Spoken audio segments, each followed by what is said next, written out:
Yeah. You know what it is. It's your boy Excalibur. Welcome to another special episode of the Miller Experience Sports. And today is truly special, guys. We have two special guests today, Mr. BJ Mack. I'm assuming he's junior, and Brian Mack Sr. Am I saying that right? Yes, sir. All right, bet. So BJ, you don't play for South Carolina anymore. You played last year, correct? Yes, sir. I played last year. All right, just to give people a little stats so they know who you are, man. You played 3 years at Wofford College, 85 games. You played, had 69 starts. You had an average of 14.1 points, 5.2 rebounds, and 1.5 assists per game. When you attended South Carolina, you played and start all 34 games, helping the Gamecocks to tie a program record with 26 wins and route to returning to the NCAA tournament for the first time since 2017. You averaged 13.6 points, 4.7 rebounds, and 1.13 assists per game. Was the team's top foul shooter, leading the team in percentage 80.1%. Makes 109 attempts, 136 at the charity stripe, ranked in the top 20 in the SEC in all three categories. All said and done, you was a freaking beast, sound like to me, man. I want to welcome BJ Mack and Brian Mack. What's up, gentlemen? How you doing? Doing good. How are you? How y'all All doing? right, Thank y'all for having us on. man. I appreciate you guys coming on, man. So you guys came to my attention. I was on Facebook, and I'm not gonna say tell the whole story. I want you guys to tell it, but BJ, you did something that a lot of young men your age don't do with their money. And how old are you? I'm 24. 24 years old. I know 24 years old. I wouldn't do what you did, especially if I had that much money. But you took your NIL money and used it to your father to help him build a barbershop, I believe, in Charlotte, correct? Yes, sir. Yes, sir. Man, tell us more about that, brother. So I originally came with the idea to my dad because I'm in a sports and entertainment management major. So I'm doing that for my master's. So doing that, I came to him and I was thinking about it because he's been talking about getting a new shop. Been talking about owning it for like since I was about 10.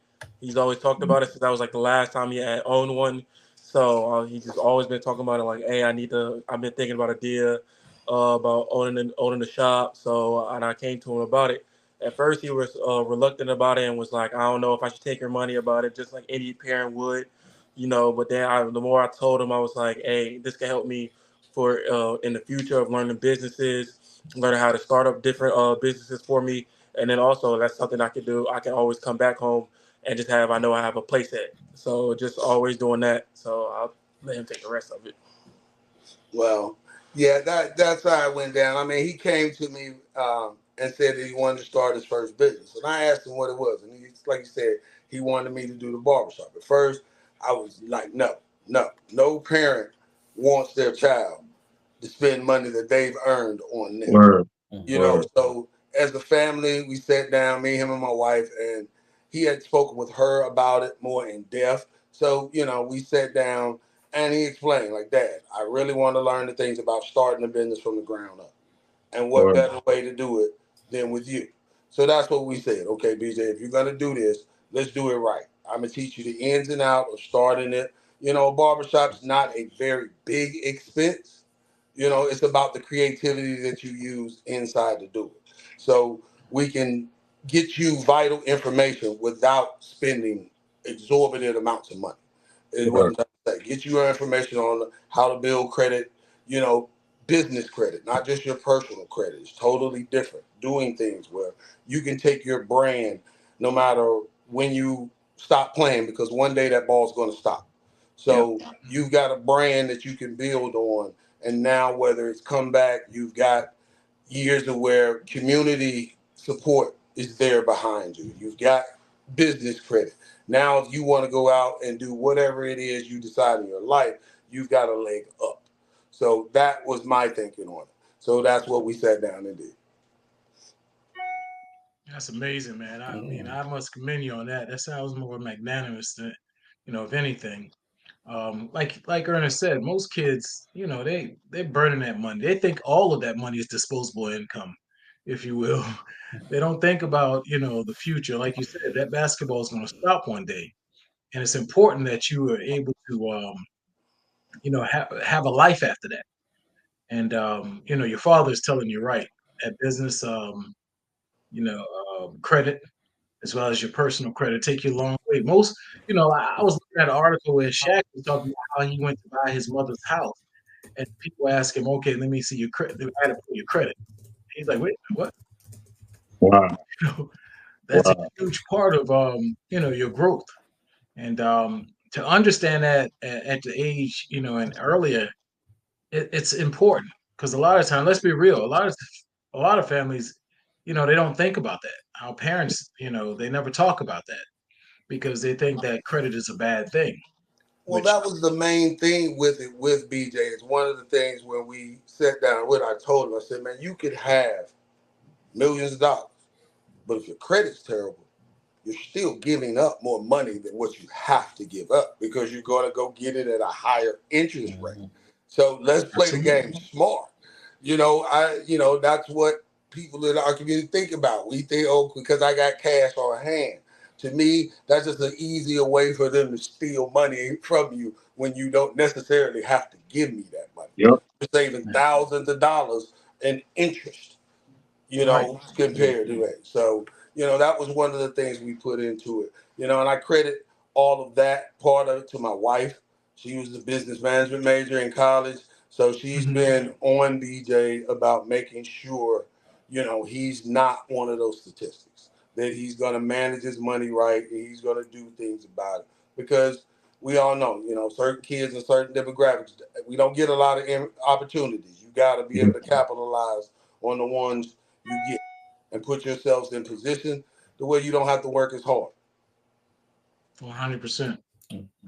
Senior, let me ask you a question. I just want to give credit to how many kids do you have in general? BJ's the only one? No, I have a daughter. She's You have a daughter? college. So two in total. Justice major. She's gonna be BJ's daughter. What school? North Carolina Central. Okay, that's what's up. That's what's up, man. I just want to give props to you and your wife. Sir? She said she's going to be BJ's attorney. There you go. There you go. There you go. Hey, man, I just want to give props to you and your wife, man, for raising, a king and a queen just to do the right thing in life, man, because that says a lot. What BJ did, that says a lot about his upbringing. You know what I'm saying? We don't hear a lot of that in our community, especially from a young man like BJ. So just props to you and your wife for, excellent job. Great job for how you raising. Yeah, she's actually out. She had shoulder surgery about a week ago. So she's displaced. So she'd be here, but she can hear us. So let me ask you this. How was your relationship with BJ growing up? Like, did y'all always have that bond with business? You knew you want to do something together when he become an adult? Or BJ, did you know you always wanted to do something with your father business-wise when you became an adult? How was our relationship? So growing up for basketball, we always tried to keep basketball separate than like outside the game. So basketball growing up, it was rough. Some days I wanted to quit because how hard he was. But I knew it was coming from a great place and he loved the game of basketball. So I was always like, hey, I always know like once I step off the floor, he's just my dad now. That's how it's just going to be.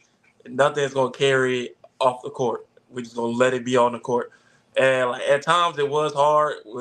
Sometimes it might flood over. But as I got older, it mellowed out. But now, like I knew growing up, like I always wanted to be able to do something for my mom and dad.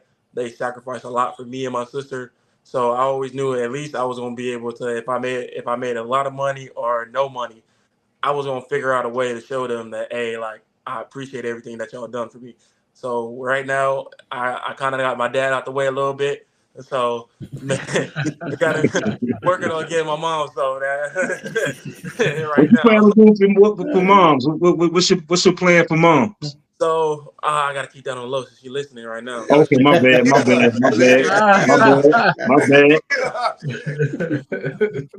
Man, I'm super proud of you, brother. I'm super proud of you, man. That's like I said, when I saw that on Facebook, that crossed my attention. I'm like, wow, I gotta get you in respond to your DMs, BJ. I hit your dad up. I Hey, had to hit the old I got man up. BJ didn't want to look at his DM. That's the I shit. told him to get that up, man, to let somebody do that, but he just so in control of that. But yeah, like earlier, man, I mean, me and BJ, father and son wise, we've Yeah, always had a very, very unique relationship.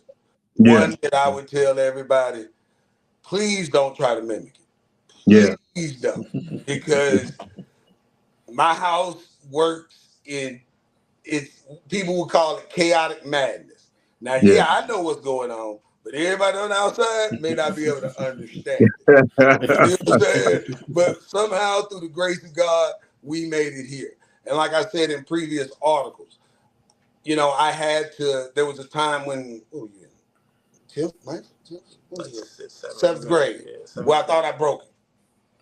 I just Mhm. really thought I broke him, Yeah. and we had to sit down as a family again.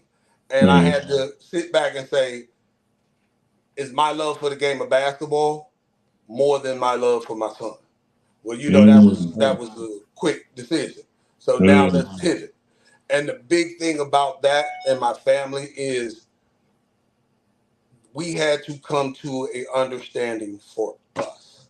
And this is something that I want people in our community to hear, especially that's dealing with AAU stuff. No matter what's going on, no matter who's around, you in that house have to come to a decision that's good with that house. Win, lose, or draw. Now, BJ, no, I'll say I was a poster child for dysfunctional AAU dads. I'll take that. But when we had this discussion, there's no way I can be that guy and all of a sudden turn to the guy who's saying nothing. Mhm. That's We can't do that. That's too far of a stretch for anybody. So when I say you have to come to a happy median for the family and be able to deal with that, because in the end, that AAU and all of that'll go. There's going to be a lot of promises, a lot of situations, a lot of stuff promises to people, but you have to have in your household, we got to do it with us, win, lose, or draw, or indifferent. Because when it's all said and done, us as black male fathers, we're going to have to be there to pick up the pieces, Hmm. good, bad, or indifferent. So, I you know, agree. you got to make sure that we're doing it our way.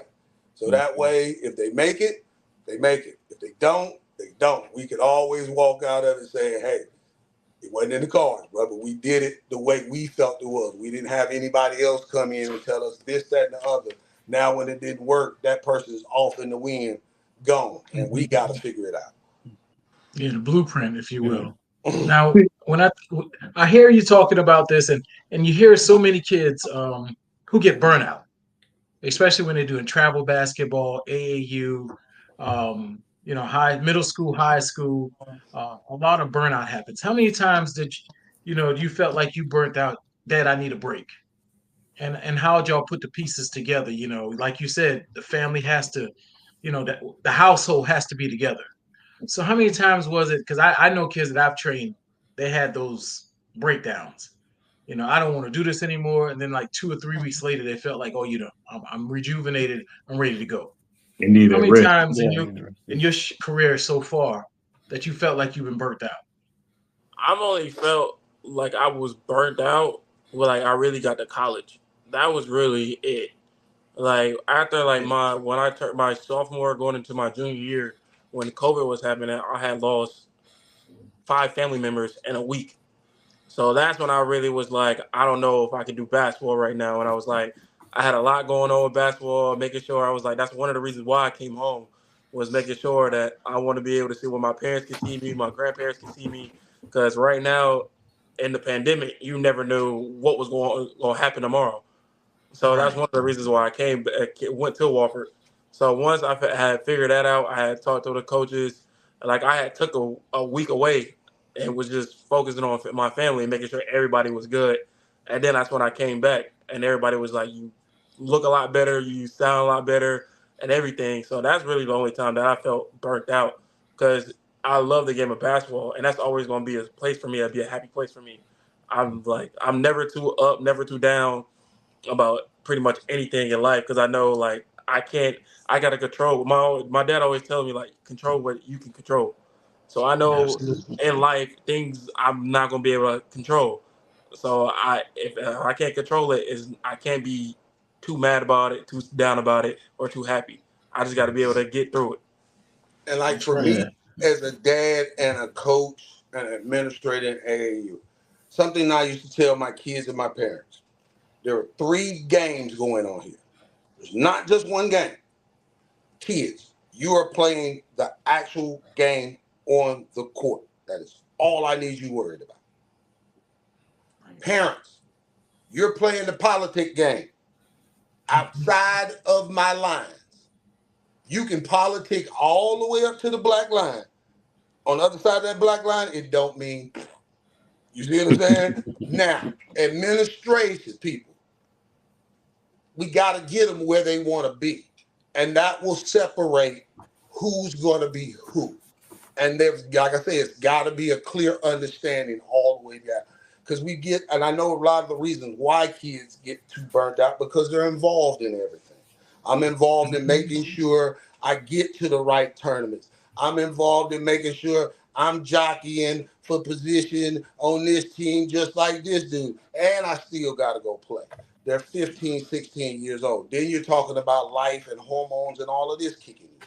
So something's got to give somewhere. So that's why I try to keep kids. You just worry about this. Parent, you do what you got to do, because all of you going to do it. Me sitting here telling you not to do it, that ain't going to do nothing but encourage you.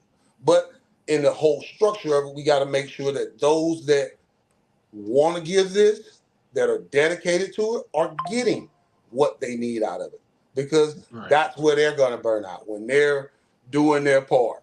You see what I'm saying? And the other pieces aren't working together. If all of the pieces are working together, it should be an easy transition for that kid to get whatever it is that's out there for them, whether that's D2, D1, Division 3. It's all going to depend on the work you put in. Okay. All right. Yeah, good. So I'm just looking at some of the headlines, talk about how you use your NIL earnings to, help your father, achieve his business dreams. We're about 3 or 4 years into NIL, basically. Do you think that having parents that had a good business sense kind of prepared you for the ins and outs of NIL and kind of navigating that better than most other players? Or Yes, I do. I think for nowadays with NIL, it's crazy. There's an unlimited amount that a kid can make in college. Like, that is crazy to think about. So having a good business sense of from your family or whoever is your guardian to be able to show you and tell you the ins and outs of how to manage money and how to make sure that you're spending it in the proper way is great. Amount of money that you make, a kid can make. Like, I know Armando Baycott said he made $2 million since he was at Carolina. Who knows what a 18, 24, 25-year-old kid would do with $2 million. That's a crazy amount of money to give to a kid, and you have no business knowledgement or anything, or your mom, dad, guardian, family just say, go have fun, do what you please. You're going through that money. I'll give you less than 6 months with $2 million for an 18 to 24-year-old kid. Well, I give it more to structure of your family. And I'm gonna tell you why. My wife always told BJ, look, you're gonna get X amount of money every month. That's how it's gonna go. And the respect level was there for her to be able to establish why that would. And it's like, and I don't knock parents because everybody has a different thing, but when it comes to certain things in life, you have to be able to have that respect to where you can take the lead on it. Like I told with BJ, you're a college student. What do you need all this money for? You ain't paying for no food. You don't even pay your own car payment. Your mama gonna pay it. You see, it's your money, but you ain't gonna go in there and click the button. You ain't writing no check. So what do you really need Them all that money? gals. You see what I'm saying? Let's really if you really want to tell me, yeah, I need all this money, why? Just so you can have access to it? Yeah, to them gal. You got access. You'll be able to, anytime you want to show out, you can go right to the ATM, pull a little card, show the girl how much you got in there, but you can exit out. It's fine. It's just about being able to establish certain things and having them understand why you're Yeah, doing it instead of this is what we're doing. BJ yeah, knew, we had one thing with South Carolina and a lot of the NILs, they're now having financial advisors as a part of it instead of the kid have to go take that money and pay outside of it. The money just goes to the kid and they'll have that kind of integrated in the NIL. We were lucky enough to have a guy that really explained to us in layman's terms what BJ needed to do. that's So, when his first check came in, it was like, okay, BJ, you got X amount of money. The taxes on it should be around this. For the first year, it should be around this. For the second year, his mom was like, okay, thank you for the first check. You're good. You see what I'm saying? So now we don't even have to worry about it. And that was something to where, okay, we explained to him the whys.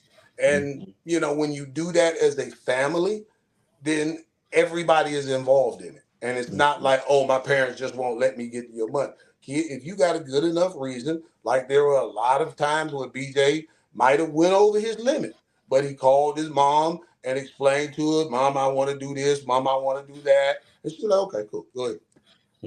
So it's not stopping you. It's just making sure at that young of age, you still know it's some kind of resistance there there you Yeah. from you going hog wild.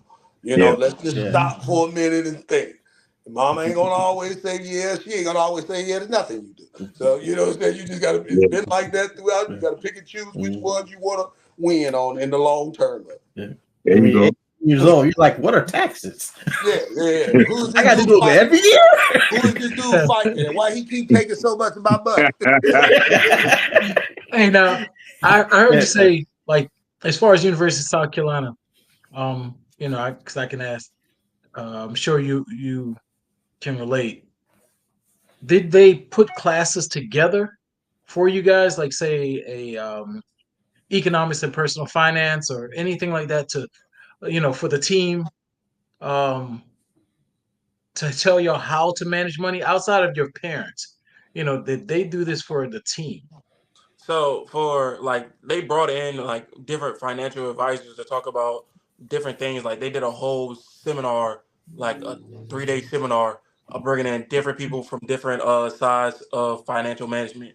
So we had one guy named Moody, who is my financial advisor. He came in and he literally spent a whole day, like a whole 6 hours, taking breaks in between it because we was all not doing that, sitting there for 6 hours, but to sit in there and just talk about different financial ways of how he does stuff with different pros. Like I know he had me, he had Juice Wells that is at Ole Miss, he had Spencer Rattler, so he had a group of guys where he knew like, all right, this is the money that y'all are making, and how are we going to help you be able to later on when the ball stops, you still have enough money that where you can not have to play basketball, not have to work a job later on in your life. So he helped me a lot. So that I know for that, they did that at the beginning of the summer. And then once everybody figured out what's the amount of money that each person is making, then you can go on and they'll have somebody that they had inside for financial literacy for us. Yeah, like most of the programs, and that's the wild, wild west of it now with the NIL, because coaches can't be involved. Because if a coach is involved, then in the money part of it, then that tears your locker room up. You see what I'm saying? Because it gets out, oh, I gave this guy more than what I gave this guy. So you have to have your outside entities involved in it. Now, when you do that, it's really about the school, because each state, until it gets regulated nationally, each state is going to be different. You know what I'm saying? So it's like that's the difference with these kids transferring to these different situations. You may have had the perfect situation at one school, and then you go to another who is light years behind as far as NIL, where I'll give you a great example. South Carolina was one of the first states when NIL came out to speak on the behalf of the NCAA. Well, Clemson, South Carolina, and other big names jumped in and said, you can't do that because that will kill us as far as recruiting in the SEC. So they gave them the 3-year window, and that's where the collectives come in. So still to the day, if you look at it, look how far Clemson and South Carolina are behind some of the major powers in the SEC. You know, you've got kids from right in major cities that are leaving, you know, to go to situations where they'll sit on the bench. Yep. They play at home, but they'll go sit on the bench because they have everything in place to be able to help this kid outside of that.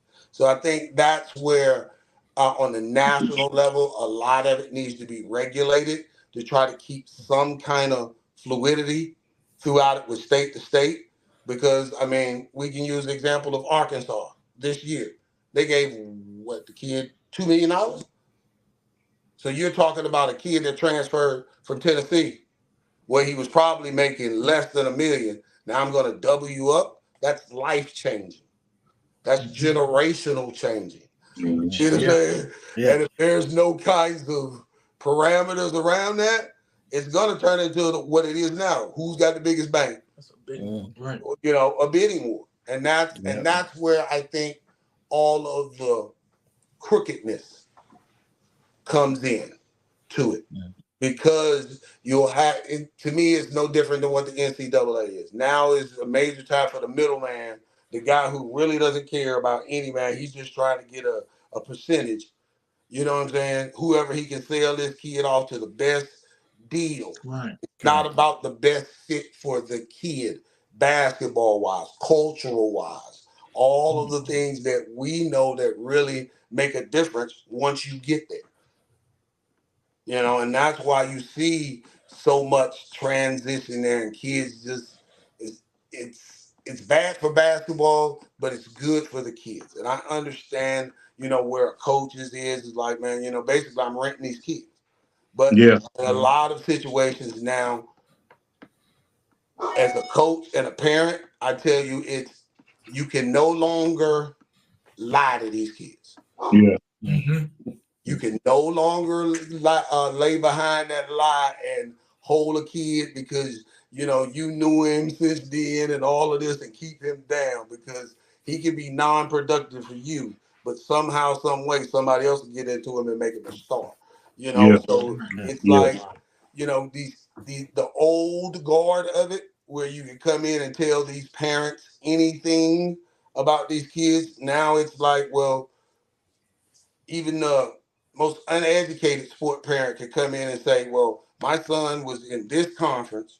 He averaged this amount of points, this amount of rebounds, this amount of assists. He was nationally ranked at this position.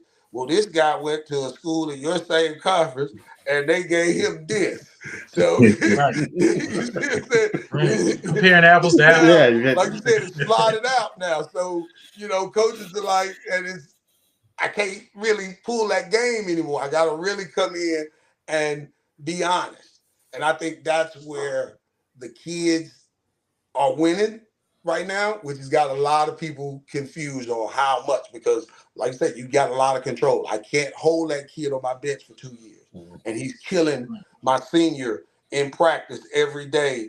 But because this guy been loyal to me for 4 years when I was losing, and now he's here, I'm just putting him in on the loyalty card. But I got a kid who in practice that everybody, you know, wants to play. So you can't hold that kid back anymore. BJ, I know we talked about this off camera, but I want to ask you this before we go. What's next for you professionally in basketball? What's your goal? My goal is to get back. I know right now I'm focusing on going overseas, playing in Spain. But the goal is still to be able to get to the NBA, play in the NBA. That's still a goal of mine, but using the overseas route to be able to showcase the league of like, hey, I'm still wanting to be over here and using that. Let me ask you now, be real with me now. Because your stats is way better than this guy here. You feel the way that Bronny was drafted and you wasn't? No, I don't feel a way. I know, I like me and my dad talked about it literally while the draft and everything was going on. I don't feel any type of way about it. Like LeBron's doing what any parent would do for his son. Yeah. Like anybody that's put in that position to where they can have their son play for them, play with them on the team, they're going to do it. Yeah. Like, do he have the stats to back it up? No, he don't. But he's been under the gun as LeBron's son since he was born. So, yeah, like him, and then plus he works out with pros pretty much every day. So he's training like a pro. Now for him to be able to be in the NBA, I feel like he's going to grow a lot in this year, and people are going to see like, oh yeah, he's a pro. Like he can actually play. Because playing in college is way different than playing in the NBA. Playing in college, you have to play as a team, and coaches want select guys to get shots, to have the ball in their hand. But in the NBA, it's free flowing. I can shoot the ball whenever I want to, and coach not gonna say nothing to me. So it is what it is. The NBA is more like one-on-one based compared to college, where it's 5-on-5. You know, Are like you getting yourself mentally prepared? Because I'm hearing that Europe, I mean, the overseas is much more physical. Yes, sir. No, I am. That'll help prepare you. Yeah, no, I am. I'm getting mentally prepared. Like playing in the SEC is physical. Like that's the most physical league to play in for college basketball. So being able to take that physicality and be able to bring that, I know I'm playing against grown men that's literally like 40 playing. So I know like I got to be able. It's going to be different. It's going to take time adjusting to the FIBA rules that they have over there compared to it is here in America. So that's going to be a little adjustment, but I feel like I'm prepared for it. Good. And make sure you know the laws in the area you playing too. Make sure you're familiar with the laws. Yeah. For sure. Yeah. I know I'm not doing nothing I ain't supposed to be doing. There you go. Yeah, man. Just make sure, man. Make sure. Before we go, guys, after 11 o'clock. Yeah. I want you guys to tell us the name of the barbershop and how can we find it? It's a House of Hoops barbershop, and we're located at 2504 Little Rock Road, Charlotte, North Carolina, 28214. That's right by Charlotte Douglas Airport in the Food Lion Shopping Center. We're on the side of the subway by the Chinese restaurant. How can we find you guys on social media? House of Hoops barbershop. And then my social media is at the BJ Mack on pretty much everything. So I guess if Pittsburgh or the Dolphins win the Super Bowl, I'm gonna get a free trim, right? No. Yeah, because I'm glad you said no. I'm glad you said no because I'm gonna never get a free trim. I'm not giving you free stuff. That's what I said. See, that's that slick tongue right there. But I said, but I'm giving you something. Hey, I said I'm not putting any. I'm a Cowboy fan. I'm not putting anything on my walls. I'm gonna keep it bare. Man, look at it. Yeah, I'm a Steelers fan. I got Don't walls, Craig. Them walls look nice, man. Don't mess up the walls. Like every other Cowboy fan, he gonna say that right now. And next week it's gonna be the wall gonna be covered, just like every one of them. Hey, BJ, I just want to tell you, man, and senior, that's a good investment, man. I always say 3 things that never go out of business: funeral home, taxes, and barbershops. Yes, sir. Yeah. We're going to be around, man. Yeah, we need all 3 of those. All 3 of those. No matter what. Exactly. Well, gentlemen, I'm glad you guys came on the show. Thank you for coming on and telling your story. I know everybody want to hear this. I really appreciate you guys. God bless and much success to you guys. Thanks. Thank you, man. Appreciate y'all. Blessings, man. All right, man. Peace. Thank you. Peace.